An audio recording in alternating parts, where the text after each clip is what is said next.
Okay. Good win Saturday. First conference game. Did a lot of good things in the game. Did a great job on third down offensively, 9 of 12, 5 of 5 touchdowns in the red area. I think for the year we're 6-0 in the turnover ratio. Taken it away 6 times, have not turned the ball over.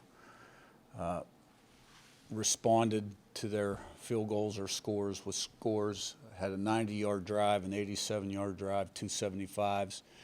Defense held them to under 250 yards total offense and 2 of 8 on third down. So there weren't any real splash plays on special teams in this game. So, good solid performance. All eyes on Charlotte, team that's proven capable of playing up at a very competitive level. Last year they played Maryland, led at halftime, one-score game in the fourth quarter. Florida was a ball game throughout the entire game. And Carolina this year is a one-score game in the third quarter. So they have a lot of transfers. They have a lot of athletes. Their defensive line is big, and they can move. They got a receiver that can really go. So, there's a standard we do everything to, and we want to keep improving as a team. And we've got to have a great week of preparation. It starts with the staff, and stay humble and hungry as we prepare for this next opponent. Zach, on your left, and Jack. I know you talked about it some Saturday night, but as you evaluate after the fact, Curtis's performance, 9 of 9 on third downs, his role in some of those long drives you talked about, keeping things on schedule, making the right decisions, just what really stands out in maybe a film review of his performance from Saturday? Yeah, I thought he played really well and did a really nice job with his eyes and was accurate.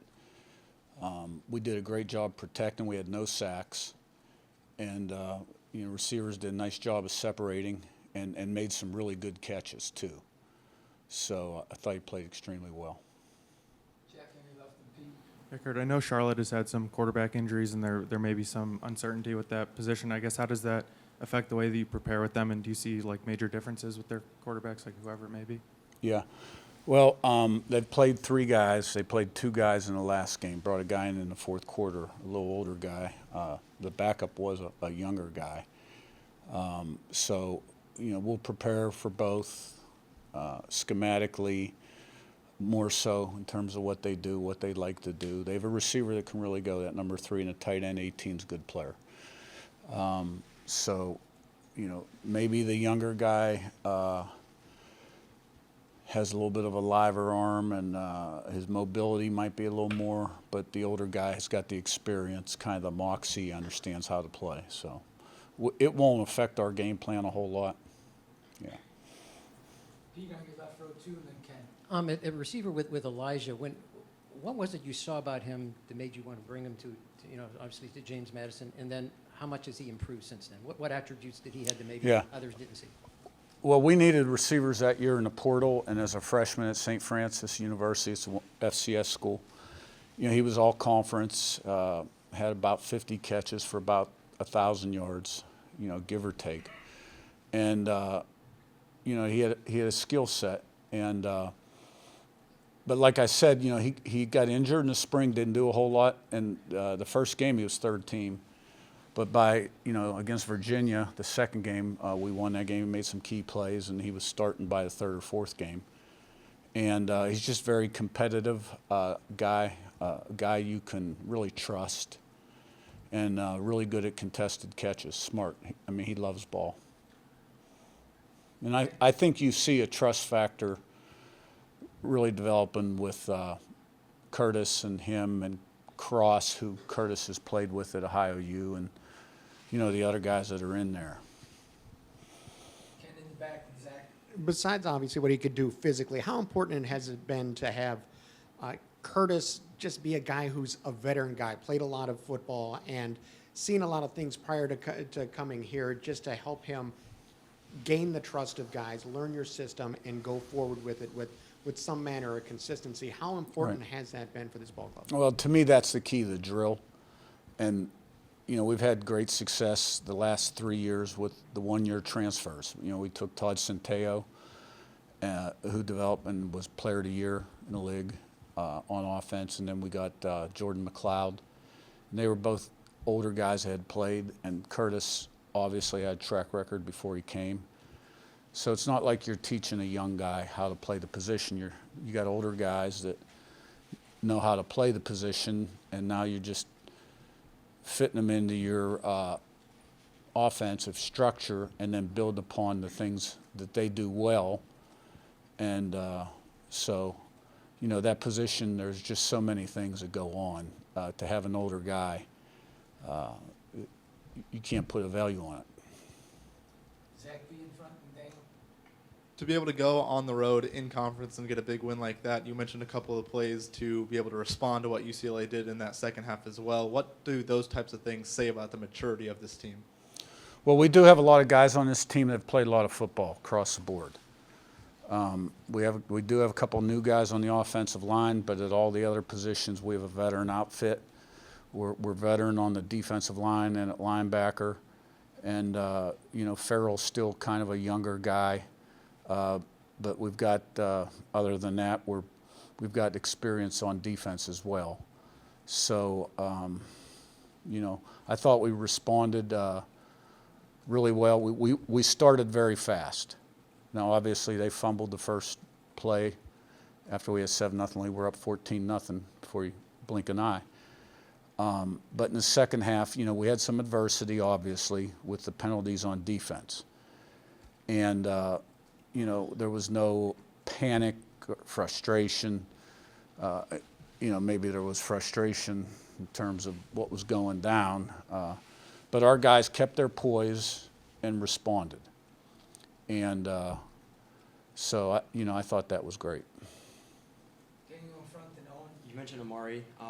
It feels like you guys have him kind of playing a lot of roles as far as heavy nickel, but I want to say he's had some early success as a kind of that like late rush role as well. I think I've seen him at safety at times as well. How important, how valuable is it to have a nickel who can play as many roles as he can, and then what is it within his skill set that kind of allows him? Right, that's an important position, the rover, we call that, because you've got to be good against the run and the pass. And then, you know, against 12 personnel, we have a package where we put an extra linebacker in, and we put him at strong safety for Cignetti. And I thought he had a good game Saturday. You see him building weekly on his successes and playing with more confidence. You know, I just wish when he intercepts the pass, he wouldn't run toward the end zone and, you know, celebrate with your teammates on the sideline, right? Championship programs don't do that. Owen on your right, Zach Osterman. Yeah, Curt, 0 sacks allowed, as you mentioned, and, you know, a lot of credit goes to the offensive line, but also the running backs blocking was definitely a key part. Has that always been a staple in Shanahan's offense, and how important is that for those pass protection plays? Well, I mean, it's critical if you're going to drop back and throw the ball, and that's six-man protection primarily. You know, the running back's got to be a good receiver out of the backfield, but he's also got to be able to block the blitz. And I thought our guys did a great job Saturday. We were late on 1 or 2, but all in all, you know, it was really good. And you can't throw the ball if your backs can't protect. I want to ask about Aiden and Jalen. They obviously play a lot of snaps for you. They don't rotate a ton. I know Aiden's got the headset in. But how important is maybe their chemistry, their relationship, the football? They've already played together in this defense even before coming to Indiana, having 2 linebackers in there that can communicate, that recognize things, and maybe understand a little bit of that relationship. Well, it's kind of like playing with a veteran quarterback on offense.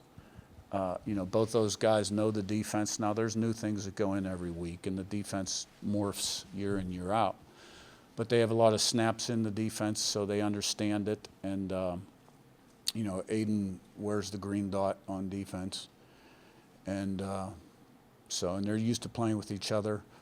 But regardless whether they're used to playing with each other or not, they have specific jobs to do every single play depending on formation and what happens after the ball's snapped. But there is definitely a familiarity with each other, yeah. Ken, and then we'll wrap with Daniel. Ignoring the calls from Saturday, I was wondering if you would like to see the targeting rules kind of adjusted a little bit to create levels of punishment when it comes to those kind of plays, balancing safety and fairness, I guess. Yeah, I think there needs to be a balance there and some common sense and, intent also. One of the probably the most hardest hits in the game was when Aiden Fisher intercepted the pass, and got hit in the head, and there's no call for that one. And, the other ones were kind of Mickey Mouse. That's the way it went down Saturday, and we're not going to change the way we play. And, I don't think there was anything dirty out there, that's for sure. Daniel, last one. I want to say Mikhail had like 7 pressures or some wild number like that. You mentioned, I think it was like late August, that you've seen him evolve so much from 2020. Where have you seen him evolve, I guess? the Yeah, most? well, I noticed that in spring ball. I think the biggest thing with him is he's been healthy. Because early in his career, he had a couple injuries. He started as a true freshman with 2 bad shoulders that were both surgically repaired, so he missed the next season.